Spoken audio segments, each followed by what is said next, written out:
guys, how are you? It's your girl Lex, and this is episode 1 of True Crimes Behind the Mask of Gentry Fickes. Let's go.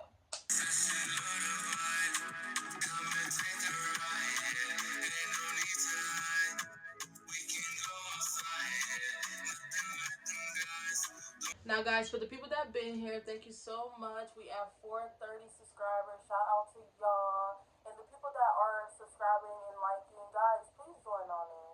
We love new people. We don't bite, okay? Now, guys, I may mess up a little bit on his name because y'all know how I am with things and stuff. So I'm just going to limit it to Van, most of the story. So, yeah, let's begin the story. Van Gentry Fickes was born April 7th in 1968. He was the son of Christy and Ronald Fickes Sr. He only had one sibling, 24-year-old Ronald Fickes Jr. Van and his family didn't really get along well. Most would say it wasn't a healthy relationship, but if anything, it was cordial.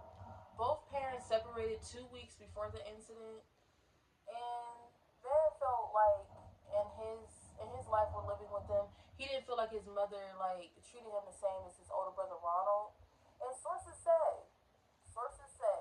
that he was treated differently because they had separate fathers. But hey, that's alleged. Van, as a young man, he was very emotionally intelligent. He handled himself very well, and he carried himself very well. But he had his hands in petty crimes throughout the years, guys. Like, that man can rob and steal. Years after that, he met a lady named Candy, who he soon would wed. They moved into their house on South Project Drive, Northwest. Van felt as if the relationship was okay, but it wasn't a firm foundation, so he didn't think it was going to last. But he was very close to her mother, his in-laws, and felt as if, if his family didn't want anything to do with him, he could just start his own. That's what he did. In 1982, age 19, Van was accused of robbing a man and his daughter at a pond on the southwest side of Warren, Ohio. He was never charged, just accused. So that was just, add on to his crime list that he could soon face one of these days. Now, through the months, Van would purchase so many items, guys, and I mean a lot. Who the fuck walks around with a canister of gunpowder? I don't know, but that's what he had, and he had explosive devices. So at the end of the day, I felt as if, this is just my opinion, I felt as if shit, you had so many items to do, you know what I'm saying? So what made it so different about this other item that you're gonna receive? What made it a difference to use that instead of all these other items that you have? You just got them racking up in your house. And allegedly, Candy didn't know. I don't know how she didn't know, but she didn't know. So, yeah, she was just providing him money when he asked, and she would give it to him. Now, a couple weeks later, a friend around town shows up to his house with a shotgun. Now, once again, it's adding on to more of his items that he has. And he didn't really have anything that he wanted to do with the shotgun. I don't believe he did, because if he did, he has, that's just my opinion, guys. Don't shoot the messenger. It's just my opinion. I just think that, if he had so many other items that he used, if he wanted to kill somebody, this shotgun, what made it a difference? So he soon gets the shotgun, and he decides to use it. I got all this stuff in here, I'm just sitting on stuff. Why not use it? Type of thing. Now, with Van having all these items, feeling necessary to use them, brings us to the incident that happened on October 10th, 1983, on West Market Street. Now, guys, you are from Warren, do you know what West Market Street is? It's not that far. It was 1050 West Market Street, of Warren, Ohio. Now, Junior Ronald and his mother, Christy, was home. Ronald was asleep on the couch, and Christy was in the kitchen cleaning. It was a normal, regular night, usual night. know? And Van decides to go over there with his shotgun. Pew, pew. Forgive me. Oh, God. Van walks into the house, guys, seeing that his brother was laying on the couch asleep. He shoots his brother one time in the head, proceeded through the house and seen his mother in the kitchen, where he shot her one time, point blank range, in the head. Van proceeds to leave the scene and go back to his mother-in-law's house when his wife and his in-laws are. Now, the in-laws stated that Van was normal, nothing unusual. He sounded the same. Everything was fine. End quote. A couple hours through the day, Van insisted that him and his wife Candy go see about his mother because she hasn't returned any of his phone calls. So him and his wife Candy proceeds to go to her mother-in-law's house and see what's going on. When they walked in, they discovered the bodies. Immediately, they called the cops. It's swarming with cops after that, swarming. Candy, she genuinely didn't know. She didn't know how to feel, what was going on, who to trust. Because at the end of the day, that was her husband, and she seen more of him than others seen of him, you know? When you with someone, you see the good, bad, and ugly, you know what I'm saying? So I'm pretty sure she knew something was off with him. I'm just saying. So, Candy was interrogated as well as Van. Van felt it necessary to corroborate as much as he could. So he was interrogated 2 times the same day that they found the bodies. Now, the second time that he came back for, talking to the detectives and everything, he get tested for gunpowder residue. Now,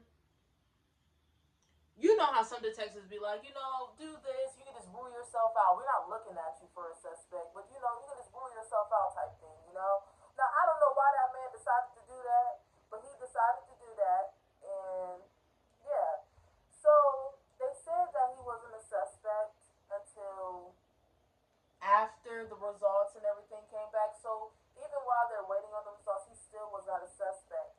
As the results came back, a couple days later, he tested positive and became the main suspect in the murders. All the way down to a hound dog coming all the way down from Greenville, PA, 9 days after the murders. Now, guys, listen to me when I tell you. This hound dog, I don't know why they don't have hound dogs now, but hey. So, the hound dog was taken to where the deceased mother, Christy, Van's mom, her car was located at Packer Park. Now, the hound dog started from right there and tracked his scent, Van's scent, all the way to his mother-in-law's house. Houseway. 9 days after. That's why I said we need hound dogs now.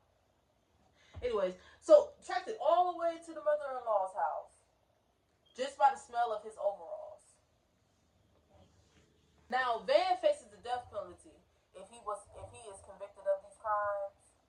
But we gonna see. Van's attorneys appointed by the court, Martin White of Warren, Ohio, and David Stubbs of Columbus, Ohio. I couldn't get that. See? But yes, of Columbus, Ohio. Now, they argued with the judge, Judge McLean, that the evidence needs to be thrown out because this was against his Fourth Amendment. You know what I'm saying? He didn't know he was arrested. He didn't know he was being interrogated. He didn't know he was a suspect. You know what I'm saying? Anything that he stated, anything that he found needs to be thrown out. And they argued that hard, guys. Hard. I wouldn't say David because later on in the articles it stated that he didn't really know what was going on with the situation. He didn't read that much into the case. So it was just mainly Martin White of Warren,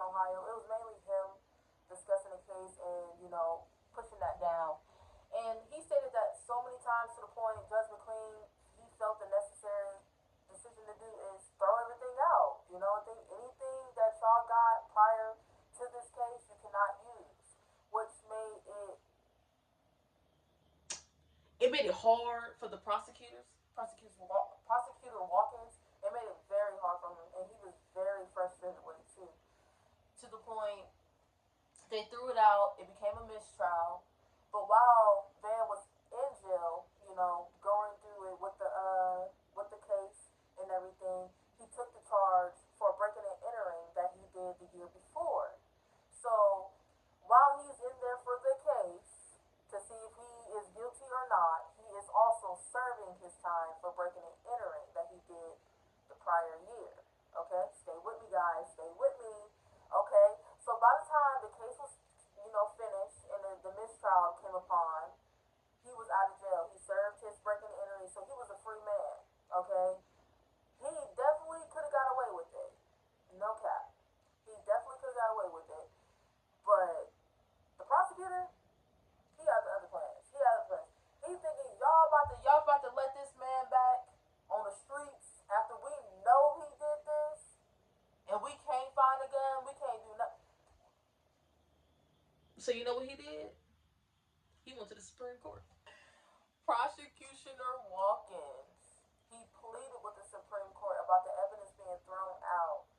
He stated, "You are punishing the truth when you exclude the relevant evidence, and I do not like to give one man all that power."